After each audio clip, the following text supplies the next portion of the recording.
இரட்சகரும் மீட்பெருமாகிய இயேசு கிறிஸ்துவின் நாமத்தில் உங்கள் யாவருக்கும் ஷாலோம். எல்லோரும் அமருங்கள். ஆதி திருச்சபை தினந்தோறும் அனுசரித்து வந்த ஆச்சாரங்களை குறித்து உங்களோடு பகிர்ந்து கொள்ள வேண்டும் என்று நான் விரும்புகிறேன். வேதாகமத்தை எடுத்துக் கொள்ளுங்கள், வாசிக்கலாம். அப்போஸ்தலருடைய நடபடிகள் 2வது அதிகாரம் 41வது வசனம். கவனிங்க. அவனுடைய வார்த்தையை சந்தோஷமாய் ஏற்றுக்கொண்டவர்கள் ஞானஸ்நானம் பெற்றார்கள். அன்றைய தினம் ஏறக்குறைய 3000 பேர் சேர்த்துக் கொள்ளப்பட்டார்கள். அவர்கள் அப்போஸ்தலருடைய உபதேசத்திலும் அந்நியோன்யத்திலும் அப்பம் பிட்குதலிலும் ஜெபம் பண்ணுதலிலும் அந்நிய பாஷை பேசுதலிலும் உறுதியாய் தரித்திருந்தார்கள். அப்படின்னு யாருடைய பைபிள்லாவது இருக்காங்க? எழுதப்பட்டிருக்கா? தயவு செஞ்சு கவனிங்க. சபையே சுமார் 40 ஆண்டுக்கு மேலான இந்த ஆவிக்குரிய பிரயாணத்தில் அநேக கேள்விகளை எதிர்கொண்டிருக்கிறேன். பைபிளுக்கு சம்பந்தப்பட்டிருக்கிற சித்தாந்தத்தின் அடிப்படையிலான கேள்விகளை எதிர்கொண்டிருக்கிறேன். நம்முடைய கால்வரி டெம்பிள் நான் டினாமினேஷனல், அதாவது ஒரு டினாமினேஷனுக்கு சார்ந்திருக்கிற ஆலயம் நம்முடைய ஆலயம் அல்ல. பாப்டிஸ்டா இல்லை, பென்டிகாஸ்டா இல்லை, மெத்தடிஸ்டா இல்லை, பிரெஸ்பிடேரியனா இல்லை, சிலான் பென்டிகாஸ்டா இல்லை. நாட்களை நாம பார்க்கிறோம், தேசங்களிலே கிறிஸ்தவ விசுவாசத்திலே அநேக டினாமினேஷன்ஸ் இருக்கிறது. ஆனால் நம்முடைய கால்வரி டெம்பிள்ல எந்த டினாமினேஷனும் சார்ந்திருப்பதில்லை. அதற்கு முக்கிய காரணம் என்னவென்றால், சதீஷ்குமார் என்கிற நான் ஒரு டினாமினேஷன்ல பிறந்து வளர்ந்தவன் அல்ல. ஒரு டினாமினேஷனை சார்ந்திருக்கிற ஊழியக்காரர்களிடத்துல நான் பயிற்சி பெற்றுக் கொண்டவனும் அல்ல. ஒரு ஸ்டூடெண்டாக இருந்த போதே முழங்கால் படியிட்டு வேதத்தை தியானித்து எனக்குள் எழும் எல்லா கேள்விகளுக்கும் முழங்காலில் நின்று பரிசுத்த ஆவியானவரின் உதவியோடு கூட அந்த கேள்விகளுக்கான பதிலை பெற்றுக் கொண்டவன். பிற தேசங்களுக்கு சென்று செய்தி கொடுக்க போகும்போது அவர்கள் என்னை இப்படி கேட்பார்கள்: இவ்வளவு நேர்த்தியாக தேவ வார்த்தையை விளக்குகிறீர்களே, அதேபோல் வேத வார்த்தைகளில் இருக்கிற சித்தாந்தங்களை குறித்து ரொம்ப மெச்சூர்டாக பேசுகிறீர்கள், நீங்க எங்க தியாலஜி படிச்சீங்க என்று கேட்டுக்கொண்டே இருப்பார்கள். அதற்கு நான் சொல்லுகிற பதில் என்னவென்றால், நான் தியாலஜி பண்ண வேண்டும் என்று ஆசைப்பட்டேன், ஆனால் அந்த வாய்ப்பு எனக்கு கிட்டவில்லை. ஆனால் நான் நியாலஜி செய்திருக்கிறேன் என்று பதில் சொல்லுவேன். நியாலஜி என்றால் என்ன அர்த்தம் தெரியுமா? முழங்காலில் நின்று தேவனுடைய வார்த்தைகளை, அதன் அர்த்தங்களை கற்றுக்கொள்ளுவது. ஒருவேளை நான் ஒரு பென்டிகாஸ்ட் சபை பாஸ்டரிடத்திலே பயிற்சி எடுத்திருந்திருப்பேன் என்றால் என்னுடைய உபதேசம் பென்டிகாஸ்ட் சம்பந்தப்பட்டவைகளாக இருந்திருக்கும்.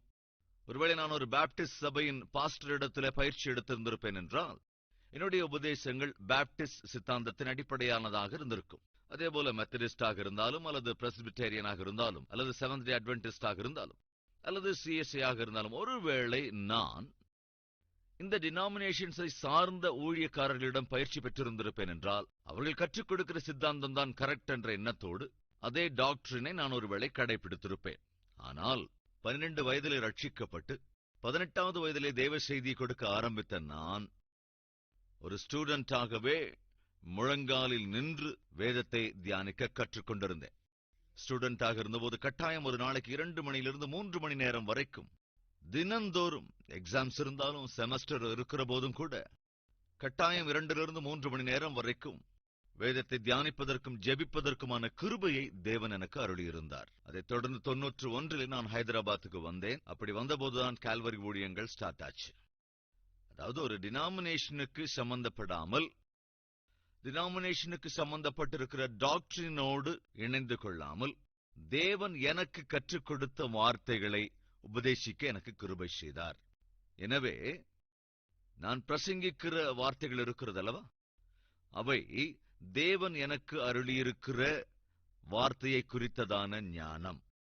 அதேபோல் அனுபவபூர்வமாக தெரிந்து கொண்ட தேவனுடைய சத்தியங்களை ஆதாரமாக கொண்டுதான் பரிசுத்த ஆவியானவருடைய வழிநடத்துதலின் அடிப்படையில் இதுவரைக்கும் பிரசங்கித்து வருகிறேன்.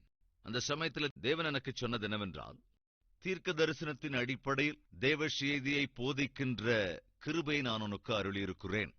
சபையின் நன்மைக்காக தேவன் அவ்வப்பொழுது அந்தந்த நபர்களுக்கு கிருபையின் வரங்களை தந்ததை நாம் பார்த்து வருகிறோம்.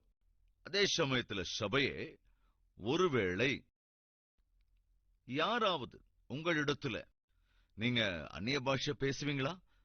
இல்லங்க அப்படின்னா உங்களுக்கு பரிசுத்த ஆவியின் வரம் கிடையாது. என்ன சொன்னாங்கன்னா அது தப்புங்க.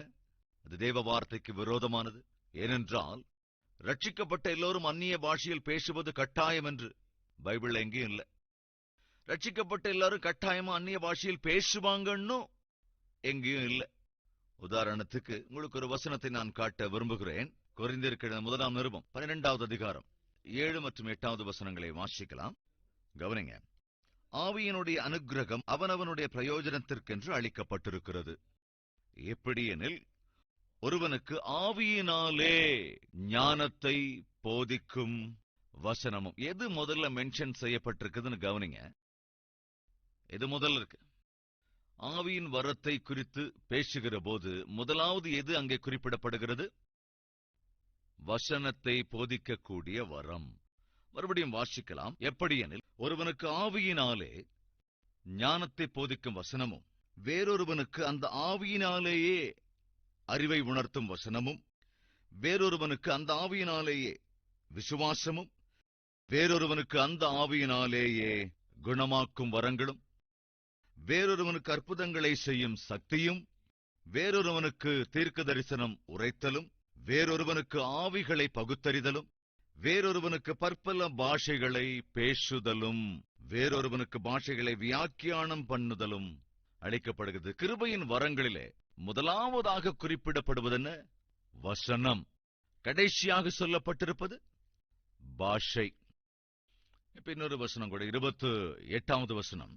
தேவனானவர் சபையிலே முதலாவது அப்போஸ்தலரையும், இரண்டாவது தீர்க்க தரிசிகளையும், மூன்றாவது போதகர்களையும். நல்லா கவனிங்க. போதகர்கள் என்று சொன்னால் தேவனுடைய வார்த்தையை உள்ளது உள்ளபடி போதிக்கிறவர்கள், பிரசங்கிக்கிறவர்கள். இந்நாட்களில் நாம் சாட்சிகளை கேட்கிற போது மிகவும் பயங்கரமாக பாவ வாழ்க்கை வாழ்ந்து கொண்டிருந்தவர்கள் முதலாக கால்வரி டெம்பிளுக்கு வந்தபோது தேவமனிதர் சதீஷ்குமார் அவர்கள் செய்தி கொடுக்கும் போது தேவனின் வாழ்க்கையை வெளிப்படுத்தி காட்டினார். அவர் பேசுகிற போது என் வாழ்க்கை என்னவென்பதை தெள்ளத் தெளிவாக எனக்கு காண்பித்தார். சதீஷ்குமார் போதிக்கிற போது தேவனே என்னோடு பேசுவது போல என் வாழ்க்கை எல்லாம் அப்படியே தெரியப்படுத்துகிறார் என்கிற அபிப்பிராயம் அல்லது அப்படிப்பட்ட உணர்வு எனக்கு ஏற்பட்டது. எனவே நான் மனம் திரும்பினேன் என்று அநேகர் சாட்சி சொல்ல நாம் கேட்டிருக்கிறோம்.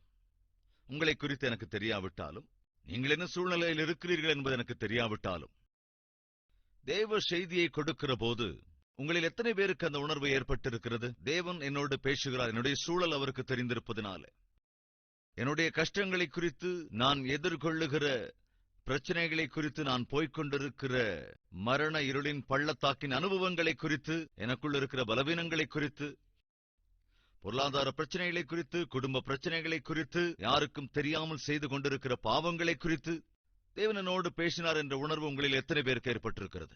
அப்படி உணர்ந்தவர்கள் கையெழுத்த முடியுமா? இதைத்தான் தீர்க்க தரிசன அடிப்படையிலான பிரசங்கம் என்பார்கள். இந்த மகா கிருபையை இந்த எளிய ஊழியக்காரனுக்கு தேவன் அருளி செய்திருக்கிறார். எனவேதான் நீங்கள் எல்லோருமே தேவ வார்த்தைகளுக்காக ஆலயத்திற்கு ஓடி வருகிறீர்கள். தீர்க்கதரிசிகளையும், மூன்றாவது போதகர்களையும், அதற்கு பின்பு நல்லா கவனிக்கணும், வசனத்தை நல்லா புரிஞ்சுக்கணும். முதலாவது அப்போஸ்தலரையும், எல்லாரையும் இல்லைங்க. இரண்டாவது தீர்க்கதரிசிகளையும், அதுவும் எல்லாரும் இல்ல. மூன்றாவது போதகர்களையும், பின்புதான் அற்புதங்களையும், பின்பு குணமாக்கும் வரங்களையும், ஊழியங்களையும், நல்லா கவனிங்க, ஊழியங்களையும், அதே போல அதைத் தொடர்ந்து ஆளுகைகளையும், பலவித பாஷைகளையும் ஏற்படுத்தினார். மறுபடியும் எங்க பாஷையை நாம எங்க பார்க்கிறோங்க? கிருபையின் வரங்கள்ல. அது எங்க பார்க்க முடியுது? கடைசியில தான் பார்க்க முடியுது. அந்நிய பாஷையை விட பெரியது விசுவாசம் என்று நாம் முன்னால பார்க்கிறோம். ஊழியம் செய்வதும் கூட கிருபையின் வரம்தான். விசுவாசத்தை வெளிப்படுத்துவதும் கிருபையின் வரம்தான். ஆளுகை, அரசாட்சி செய்வது, தலைவருக்கான குணநலன்களோடு இருப்பதெல்லாமே கிருபையின் வரம்தான்.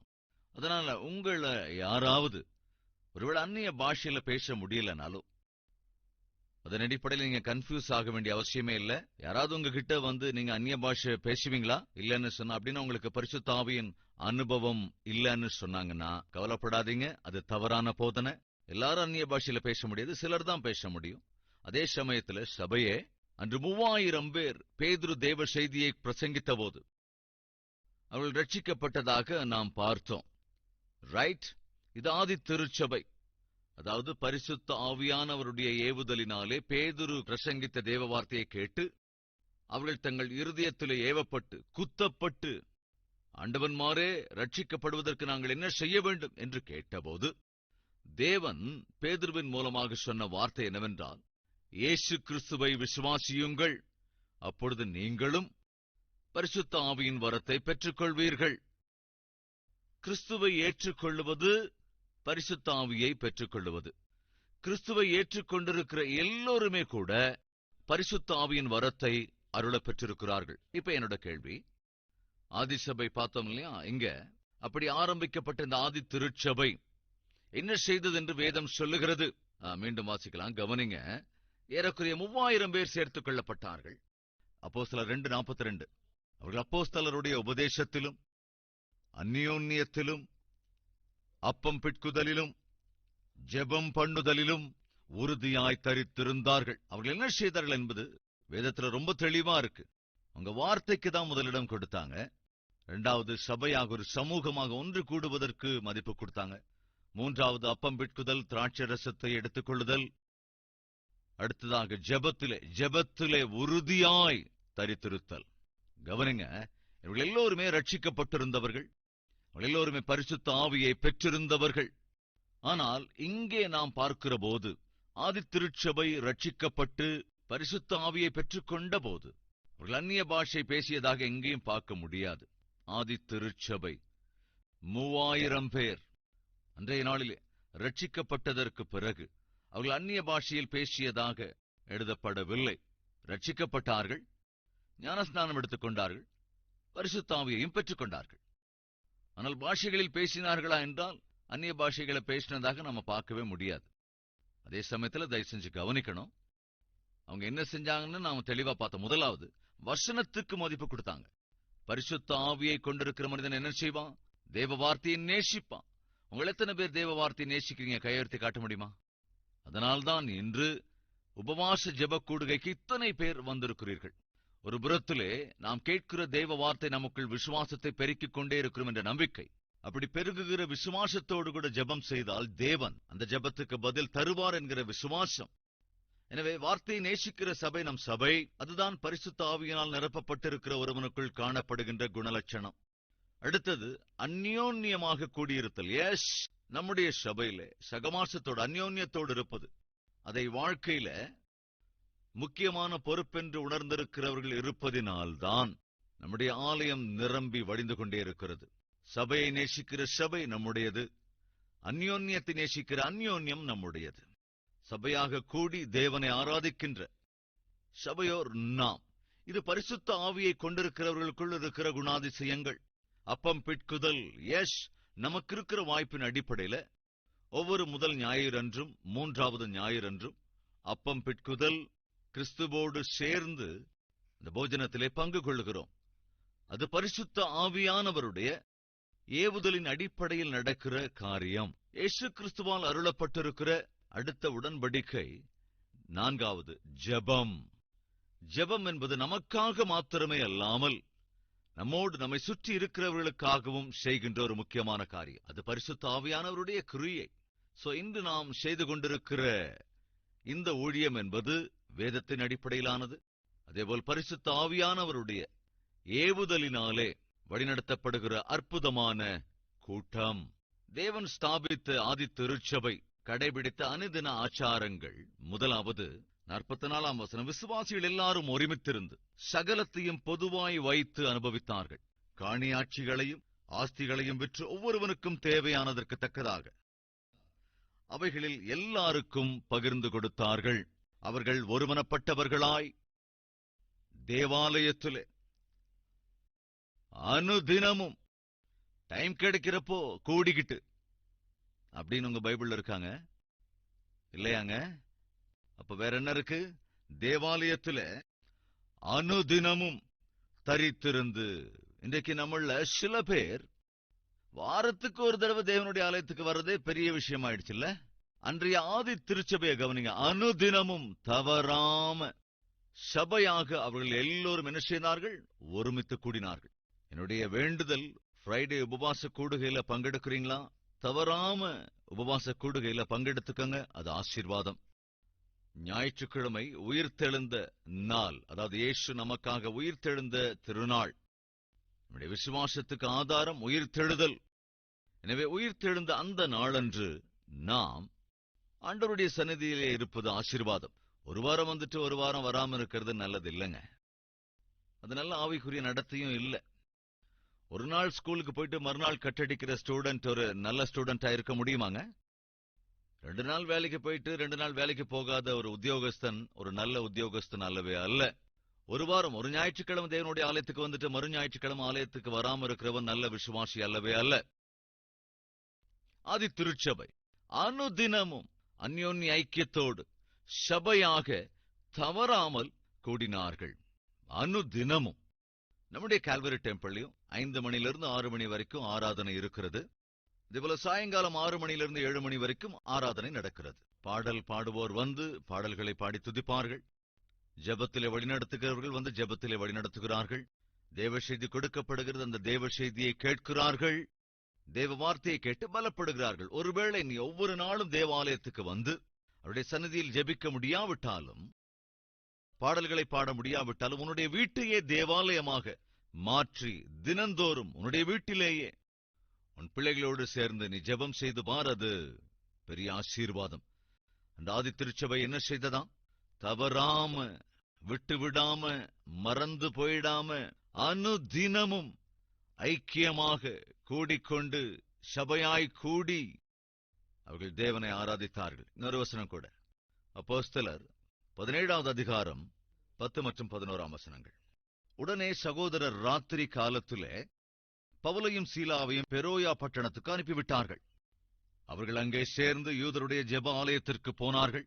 அந்த பட்டணத்தார் மனோவாஞ்சையாய் வசனத்தை ஏற்றுக்கொண்டு, காரியங்கள் இப்படி இருக்கிறதா என்று தினந்தோறும் வேதவாக்கியங்களை ஆராய்ந்து பார்த்ததினால் தெசலோனிக்கேயில் உள்ளவர்களை பார்க்கிலும் நற்குணசாலிகளாய் இருந்தார்கள். நல்லா கவனிங்க. மனோவாஞ்சையாய் வசனத்தை ஏற்றுக்கொண்டு, காரியங்கள் இப்படி இருக்கிறதா என்று தினந்தோறும் வேத வாக்கியங்களை ஆராய்ந்து பார்த்து, கவனிங்க, இது பெரோயா என்கிற பட்டணத்திலே அன்று அமைந்திருந்த ஒரு அற்புதமான சபை.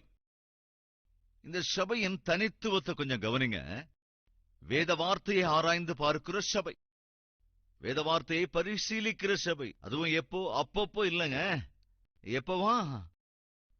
தினந்தோறும் வேத வாக்கியத்தை மிகுந்த கரிசனையோடு ஆராய்ந்து பார்க்கிற, தியானிக்கிற ஒரு சபை.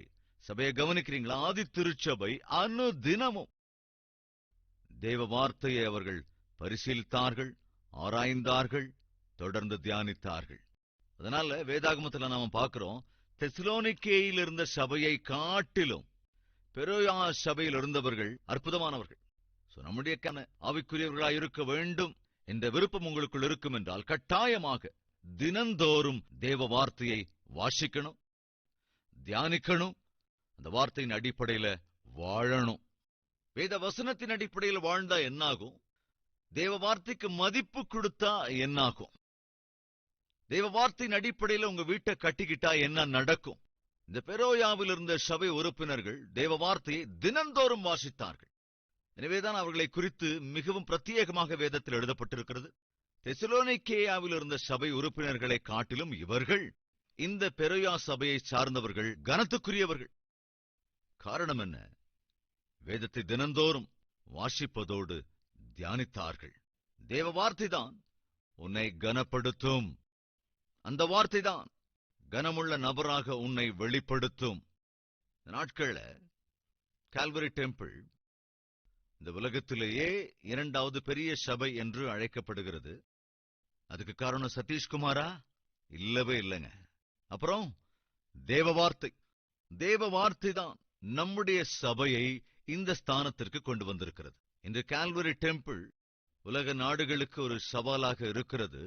வெஸ்டர்ன் கண்ட்ரீஸுக்கு இருக்கிற அபிப்பிராயம் என்னவென்றால், ஜனங்களை ஈர்ப்பதற்கு ஏதாவது கவர்ச்சிகரமான எதையாவது செய்ய வேண்டும், விந்தையானவைகளை செய்ய வேண்டும், விசித்திரமானவைகளை செய்ய வேண்டும். அப்படி விந்தையான, வினோதமான, விசித்திரமான வித்தைகள் ஸ்டேஜில் நடத்தப்பட்டாலே தவிர சபைக்கு மக்களை ஈர்க்கவே முடியாது என்கிற ஒரு எண்ணத்துக்கு வந்துவிட்டார்கள். எனவேதான் விசித்திரமான போதனைகள், விதவிதமான வித்தைகள் எல்லாம் அமெரிக்க தேசத்திலிருந்து பொதுவா வருது. துரதிருஷ்டம் என்னவென்றால் இந்நாட்களிலே அவைகளை நம்முடைய தேசத்தை சார்ந்த அநேக ஊழியக்காரர்களும் அனுசரிக்க ஆரம்பிச்சிட்டாங்க. வார்த்தைக்கு எதிரானதுன்னு தெரிஞ்சிருந்தாலும், வேதத்தின் அடிப்படையானது அல்லவென்று தெரிந்திருந்தாலும், மனிதர்களை கவர்ந்தெடுப்பதற்காக விசித்திரமான என்னென்னவோ வித்தைகள் இன்னைக்கு செய்யறாங்க. ரொம்ப கவலைக்குரிய விஷயம். ஒரு சபைக்கு ஈர்ப்பது வித்தைகள் அல்ல, வினோதங்கள் அல்ல, விசித்திரமான காரியங்கள் அல்ல. சபைக்கு மனிதர்களை ஈர்க்கக்கூடியதா இருக்க வேண்டியது எப்போதும் தேவ வார்த்தை, தேவ வார்த்தை, தேவ வார்த்தை மட்டும்தான். ஆதியிலே வார்த்தை இருந்தது என்று வேதத்தில் இருக்கிறதே தவிர, ஆதியிலே குணமாக்குதல் இருந்தது அப்படின்னு இல்லை, ஆதியிலே அற்புதங்கள் என்று இல்லை. எனவே ஒரு சபைக்கு ஈர்க்கக்கூடிய ஒன்றா இருக்க வேண்டியது தேவ வார்த்தை தான். கஷ்டங்க, தேவனுடைய வார்த்தை, தேவனுடைய வார்த்தைன்னா ஜனங்கள் வரமாட்டாங்கங்க. அப்படிங்கிற ஒரு துர்பாக்கிய நிலைமைக்கு இன்னைக்கு நிறைய பேர் வந்துட்டாங்க. அதனாலதான் என்னென்னமோ வித்தைகளுக்கெல்லாம் இன்னைக்கு இடம் கொடுக்க ஆரம்பிச்சிட்டாங்க. ஆனா கால்வரி டெம்பிள் நிரூபிக்கிறது என்னவென்றால், தேவ வார்த்தைக்குத்தான் மனிதர்களை ஈர்க்கிற வல்லமை உண்டு என்று நிரூபித்து வருகிறது. தெசலோனிக்கேயா சபையை காட்டிலும் பெரோயாவின் சபை கனமுள்ளதாக இருந்தது. காரணம் என்னவென்றால், அந்த சபை தேவனுடைய வார்த்தைக்குத்தான் முதலிடம் கொடுத்தது. கால்வரி டெம்பிள் சபையாக நாமும் கூட முதலிடம் தருவது தேவ வார்த்தைக்கு மட்டும்தான். காரணம், ஆதியிலே வார்த்தை இருந்தது, அந்த வார்த்தை தேவனிடத்தில் இருந்தது, அந்த வார்த்தை தேவனாயிருந்தது, அந்த வார்த்தை மாம்சமாகி கிருபையினாலும் சத்தியத்தினாலும் நிறைந்தவராய் வாசம் பண்ணுகிற இயேசு. எனவே சபையே, வார்த்தைக்கு மதிப்பு கொடு, அனுதினமும் தேவ வார்த்தையை தியானி. அதேபோல் தேவ வார்த்தையின் அடிப்படையில் உங்கள் இல்லங்களை கட்ட முயற்சி செய்யுங்கள். கவனி, என்ன ஆகும்? தேவ வார்த்தையின் அடிப்படையில் உன்னுடைய வீட்டை, உன் குடும்பத்தை நீ கட்டிக்கொள்ளும் போது சில விஷயங்களை சொல்றேன், கொஞ்சம் கவனிங்க. ரோட் வைடனிங் எல்லாம் செய்யறாங்கல்ல, நம்ம அடிக்கடி பாக்குறது தான். அப்படி ரோட் வைடனிங் பண்ணும்போது சாலையோரத்துல அந்த பக்கம் இந்த பக்கம் இருக்கிற சின்ன சின்ன கடைகள் எல்லாம் எடுத்துருவாங்க, மரங்களை கூட வெட்டிடுவாங்க. அப்படி மரங்களை எடுத்துருவாங்க, பெட்டி கடைகள் எல்லாம் எடுத்துருவாங்க. ரோட அகலம் பண்ற முயற்சியில இதெல்லாத்தையும் செஞ்சுட்டு போயிட்டே இருப்பாங்க. புல்டோசரை கொண்டு வந்து, ஜேசிபி எல்லாம் கொண்டு வந்து அதை செய்து கொண்டிருக்கிற அந்த டிரைவர் ஒரு மரத்தை பார்த்தாரு. அந்த மரத்தை இப்ப கீழே தள்ளணும். ஆனா அந்த மரத்துல சில பறவைகளை பார்த்தாரு, அதுக்கான கூடும் கூட இருந்தது. அப்போ உடனே தன்னுடைய அசிஸ்டன்ட கூப்பிட்டு, நீ மரத்து மேல கொஞ்சம் ஏறி பாரு, கூடு இருக்கிற மாதிரி இருக்கு, குழந்தை எதுவும் இருக்கான்னு பாரு அப்படின்னு சொல்லி அனுப்பி வச்சா, அவர் மேல ஏறி பார்த்துட்டு, அண்ணே அம்மா, நான் இங்க பறவை கூடு கட்டி இருக்கு, உள்ள சின்ன சின்ன குஞ்சுகள் கூட இருக்கு, சரி நீ கீழே இறங்கி வா. இறங்கி வந்துட்டான். இப்ப இவரு யோசிச்சாரு. கொஞ்ச நேரம் யோசிச்சுட்டு, டேய், எப்படியும் இந்த ரோட்ல இருக்கிற சின்ன சின்ன கடைகளை, மரங்கள் எல்லாம் வெட்டிட்டு போறதுக்கு ஆல்மோஸ்ட் 1 மாசம் 2 மாசம் ஆகும். அதனால இப்ப இந்த மரத்தை நாம ஒண்ணும் செய்ய வேண்டாம், மற்ற மரங்கள் எல்லாம் சாய்ச்சிட்டு அப்புறம் இங்க வரலாம் அப்படின்னு சொல்லி போயிட்டாரு. ரோட்டோட மத்த பகுதியில் இருக்கிற எல்லாத்தையும் அவர் சரி செஞ்சு முடிச்சுட்டு ஒரு 2 மாசத்துக்கு அப்புறம் திரும்ப வந்தாரு. உடனே தன்னோட அசிஸ்டன்ட், டேய் இப்போ மேலேறி பாரு, கூடு இருக்கா, இன்னும் குழந்தைங்களாம் இருக்கான்னு பாரு, இப்ப இந்த மரத்தை கீழே தள்ளி ஆகணுமே அப்படின்னு சொன்னப்போ, அந்த கிளீனர் அவருடைய அசிஸ்டன்ட் மேலேறி போய் பார்த்த போது கூட்டுல பறவைகள் இல்ல, அதோட சிறிய சிறிய குஞ்சுகளும் கூட ரெக்க முளைச்சு பறந்து போயிருந்தது. அதை பார்த்த உடனே மரத்துல ஏறினவன் சொன்னான், அண்ணே, நீங்க சொன்ன மாதிரிதான் நடந்திருக்கு, அந்த குழந்தைக்கெல்லாம் ரெக்க முளைச்சு எல்லாம் பறந்து போயிடுச்சு, வெறும் கூடுதான் இருக்கு அப்படின்னு சொல்லிக்கிட்டே அந்த கூட்டுக்குள்ள தன்னோட விரல விட்டு அப்படியே மெதுவா பரிசோதனை பண்ணாரு, ஏதாவது குஞ்சு இது இருக்கான்னு பாக்குறதுக்கு. அப்படி தடவி பார்த்தபோது அந்த கூட்டுக்குள்ள ஒரு பேப்பர் இருந்ததுங்க. அந்த பறவை அந்த பேப்பர் ஆதாரமா வச்சு நேர்த்தி அந்த கூட்டை கட்டி இருந்தது. என்னது, ஏதோ பேப்பர் இருக்கிற மாதிரி இருக்கே அப்படின்னு மெதுவா விரலால அந்த பேப்பரை வெளியே எடுத்தார். எடுத்து பார்த்தா அது பைபிள்ல இருக்கக்கூடிய ஒரு பேஜ். அந்த பேப்பர்ல என்ன எழுதி இருக்கு அப்படின்னு அவர் திறந்து விரிச்சு வாசிச்சப்ப அங்க இருந்தது என்னன்னா, பொல்லாப்பு உனக்கு நேரிடாது, வாதை உன் கூடாரத்தை அணுகவே அணுகாது. பாருங்க, ஒரு பறவையின் கூட்டுக்கு தேவ வார்த்தை ஆதாரமா இருந்திருக்குங்க. அந்த வார்த்தை அன்று அந்த பறவைகளை காப்பாற்றியது. இல்லைன்னா அந்த பச்சை பிள்ளைகள் எல்லாம் என்னைக்கோ செத்து போயிருந்திருக்கும். அம்மா, ஐயா, உன்னையும் உன் குடும்பத்தையும் உன் பிள்ளைகளையும் காப்பாற்றுவது தேவனுடைய வார்த்தை தான். எனவே நீ செய்ய வேண்டியதெல்லாம் தினந்தோறும் தவறாமல் வேத வார்த்தையை தியானிக்க வேண்டும். பிள்ளைகளோடு குடும்பத்தாரோடு சேர்ந்து தியானிக்க வேண்டும். அது உனக்கும் நல்லது, உன் பிள்ளைகளுக்கும் நல்லது. வாருங்கள், ஒருமனப்பட்டு தேவனை நோக்கி பார்க்கலாம்.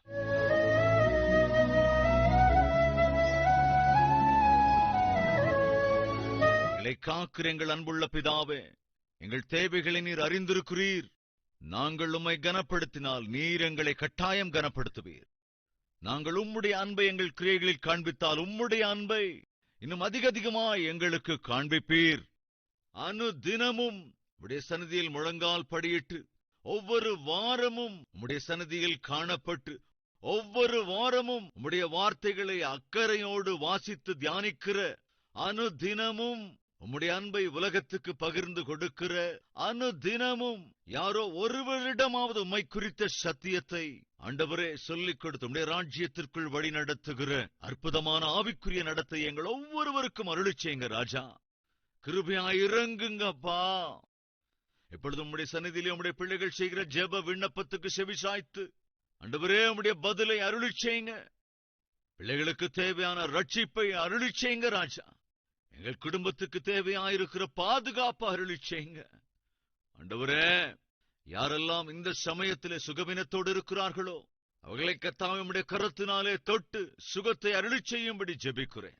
எதிர்வரும் நாட்களில் இன்னும் அதிகமாய் உம்மை சேவித்து இன்னும் அதிகமாய் மக்கள் வாழ்கிற கிருபை அருள வேண்டும் என்றும் ஆண்டவரே உமக்கே எல்லா துதியையும் கனத்தையும் மகிமையையும் ஏறெடுத்து இயேசு கிறிஸ்துவின் நாமத்தில் வேண்டிக் கொள்கிறோம் பிதாவே.